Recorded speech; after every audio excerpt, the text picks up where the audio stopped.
melanjutkan dari Bang Andreas. Pak Ketua, terima kasih. Ibu Bapak Wakil Ketua yang saya hormati dan para anggota. Pak Kapoksi, Pak Sofiantan, mohon izin. Mas Menteri dan seluruh jajaran yang tadi sudah menyampaikan paparannya. Ada Pak Sekjen, Pak Toto, apresiasi terhadap capaian dan juga terutama serapan programnya. Ada beberapa hal yang ingin saya lanjutkan dari Bang Andreas, Mbak Esti, dan Pak Tan, 3 orang senior saya yang sudah menyampaikan pendalamannya. Pertama, tentunya tidak lupa saya memberikan apresiasi terhadap beberapa program yang telah dijalankan di berbagai tempat di Indonesia.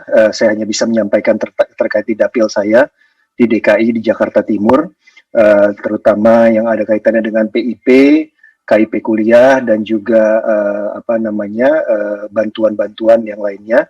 Dan tentunya apa yang disampaikan Bang Andreas yang nun jauh di NTT sana dari Jakarta, itu pun Mas Menteri, Pak Sekjen, itu pun juga terjadi di Jakarta Timur, ya, terkait dengan program Indonesia Pintar.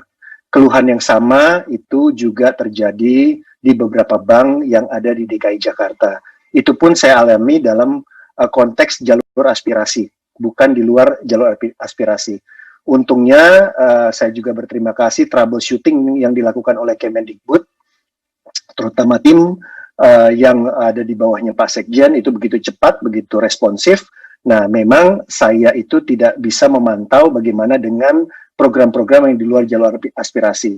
Beberapa masukan memang di Jakarta, di DKI Jakarta, di Jakarta Timur, saya juga meminta di tahun 2021 ini agar serapan dari PIP itu bisa lebih tinggi lagi. Kenapa?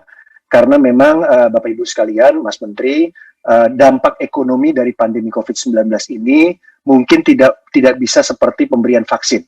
Dampak ekonomi ini menurut analisa saya dan pantauan saya ini bisa berlangsung sampai 2-3 tahun ke depan.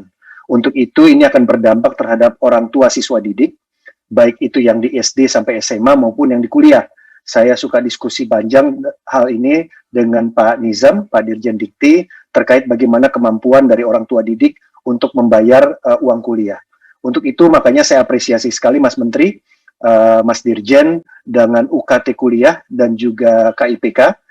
Saya setiap hari bertemu dengan 40-50 secara Zoom adik-adik mahasiswa. Bahkan kemarin saya menyaksikan langsung mahasiswa-mahasiswa yang ada sekolah di dapil saya, mereka itu sambil kerja, Mas Menteri, mereka Zoom sambil jadi petugas tol, mereka Zoom sebagai petugas kebersihan di Wisma Atlet. Saya tanya, kamu terpapar COVID? Iya, tapi saya juga kerja di Wisma Atlet. Ya kan, jadi dan juga ada yang bekerja sebagai konsultan, gitu ya. Jadi mahasiswa-mahasiswa kita ini berjuang, mereka pejuang.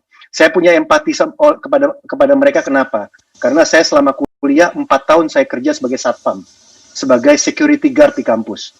Jadi saya tahu rasanya berkuliah, membantu orang tua, tapi IPK-nya harus tinggi. Nah, untuk itu saya meminta kepada Kementerian Pendidikan Kebudayaan agar UKT kuliah yang sangat membantu, uang kuliah tunggal yang sangat membantu para mahasiswa dan orang tua murid ini bisa dilanjutkan, bukan hanya sekedar KIP kuliah. Nah, untuk itu saya juga berterima kasih terhadap program-program ini.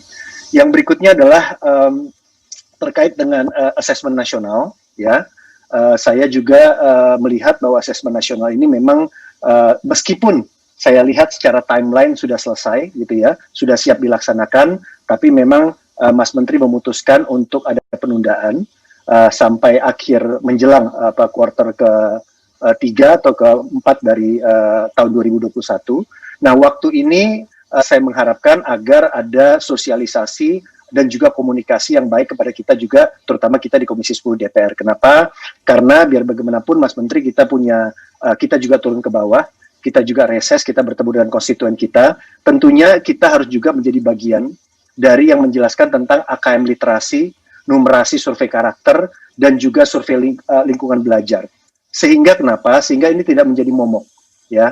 Tidak perlu terlalu detail untuk mengetahuinya, tapi paling tidak kita ini kan adalah produk ujian nasional. Kalau ujian nasional kita menjelaskannya udah katam lah, udah lancar lah menjelaskannya di dapil. Tapi saya juga nggak berharap nanti di bulan Februari ada reses juga, terus masa reses tidak bisa menjelaskan secara komprehensif terkait dengan asesmen nasional. Jadi waktu tunggu yang kita miliki saat ini, menurut saya harus kita gunakan sebaik-baiknya untuk agar kita yang tadi disampaikan oleh Pak Tan, kita punya konstituen di bawah, dan bahkan kita punya komunikasi yang cukup luas di dapil kita masing-masing, kita bisa menjadi bagian yang untuk ikut menjelaskan terkait dengan 3 asesmen ini. Nah tentunya Mas Menteri, yang mau saya sampaikan adalah terkait dengan profil pelajar Pancasila. Nah tentunya saya berharap setelah ada asesmen ini ada program follow up-nya. Ya, nah tadi Mas Menteri sudah menjelaskan banyak sekali konsultan universitas yang dilibatkan. Sebenarnya saya juga ingin agar Komisi 10 juga dilibatkan dalam hal ini, bukan menyusun teknis, tapi paling tidak kita dimintakan pendapatnya terkait dengan elemen-elemen dari asesmen ini, terutama juga tentang profil pelajar. Karena menurut saya pembentukan karakter itu sangat penting. Kita berulang kali suka sekali melihat bagaimana bangsa Jepang punya karakter dan lain sebagainya, disiplin mereka dan lain-lain gitu ya. Nah tentunya setelah kita memetakan karakter dari anak-anak didik kita dan juga kondisi di sekolah dan lain sebagainya, tentunya kita ada program follow up. Terkait dengan karakter Pancasila, tentunya Mas Menteri ada beberapa catatan yang pernah kami berikan juga kepada timnya Mas Menteri, bagaimana karakter itu mencerminkan betul nilai-nilai Pancasila yang berketuhanan, yang berkeadilan sosial, berkebinekaan, demokrasi, dan nasionalisme. Nah, saya paham betul yang dimaksud oleh Mas Menteri dan tim terkait dengan VTB, ya, value trait behavior, sikap, nilai, dan kebiasaan. Tentunya dalam ketuhanan itu ada VTB, ya, adil, menghargai tradisi, dan rendah hati. Nah, hal-hal seperti ini menurut saya moga-moga ditangkap gitu ya. Kayak keadilan sosial itu ada solidaritas, responsif, orientasi melayani. Di demokrasi ada komunikatif, kepemimpinan, dan konsisten. Sementara di kebinekaan ada kontributif, adaptif, dan openness. Dan yang terakhir di nasionalisme ada patuh, setia, dan militan. Saya berharap hal-hal seperti ini sudah ditangkap ya nanti ketika kita menilai pelajar kita, sehingga ada program follow up-nya ya.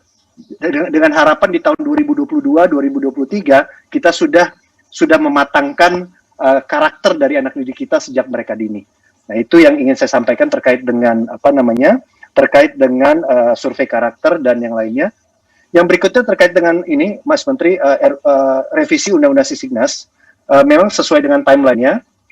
Kebetulan saya juga anggota Badan Legislasi, memang tidak ada dalam Prolegnas 2021. Mungkin kalau lihat timeline-nya seperti ini, berarti nanti pemerintah akan mengajukan untuk di Prolegnas 2022, begitu ya, melalui Pak Menkumham, Pak Yasona Lauli. Tapi dalam catatan saya, penyusunan ini, semangat dari revisi Undang-Undang Sisdiknas ini jangan hanya melihat target mengejar ketertinggalan dari negara lain tanpa memperhatikan nilai-nilai dari kearifan luhur yang menjadi jati diri dari bangsa kita. Menurut saya revisi Undang-Undang Sisdiknas tetap harus diarahkan agar punya karakter dan jati diri yang kuat, seperti dulu bagaimana Ki Hajar Dewantoro meletakkan fondasi pendidikan di Indonesia yang tetap tidak ketinggalan zaman budaya dan punya karakter kepribadian yang kuat. Nah, untuk itu Mas Menteri harus memperhatikan bagian dari hulunya pendidikan, yaitu saat proses guru dicetak oleh Lembaga Pendidikan Tenaga Kependidikan, LPTK, dan PPG, Pendidikan Profesi Guru, yang sampai saat ini kurikulum peningkatan kualitas guru itu masih jauh tertinggal. Selain itu, upaya untuk meningkatkan kualitas guru harus dilakukan secara berkelanjutan, tidak semata menggelar pelatihan selama 5 hari, namun tidak ada lagi kelanjutannya. Nah, hal-hal seperti ini, Mas Menteri, menurut saya menjadi catatan buat kita bersama. Dan terakhir terkait dengan hybrid, ya, SMK dan juga tadi disampaikan terkait dengan SMK, saya termasuk yang mensosialisasikan di dapil saya, meskipun dapil saya itu merah cenderung hitam, tapi memang anak-anak SMK ini kalau mereka tidak menggunakan alat, ya, mereka tidak ada di sekolah dan lain sebagainya, memang tidak mudah, gitu ya, menggunakan Zoom seperti kita ini. Jadi saya ikut termasuk bertemu dengan kepala sekolah, orang tua murid, pelajar-pelajar SMK untuk menyampaikan bagaimana prokesnya yang dikedepankan. Dan bahkan saya juga ke kampus-kampus untuk menyampaikan pada mereka mengedepankan prokesnya. Jadi untuk saat ini menurut saya Mas Menteri memang tidak terburu-buru. Saya paham tentang laporan terbaru World Bank terkait dengan ancaman lost learning, kehilangan masa belajar buat anak-anak Indonesia. Tapi memang tolong secara sampel, secara random diturunkan tim ke bawah untuk mengecek prokes dari mereka karena kita tidak mau ada klaster-klaster baru. Saya rasa itu Pak Kapoksi, mohon izin kalau tadi agak panjang, dan Pak Saiful Huda terima kasih. Terima kasih atas kesempatan yang diberikan. Wassalamualaikum warahmatullahi wabarakatuh. Merdeka. Merdeka.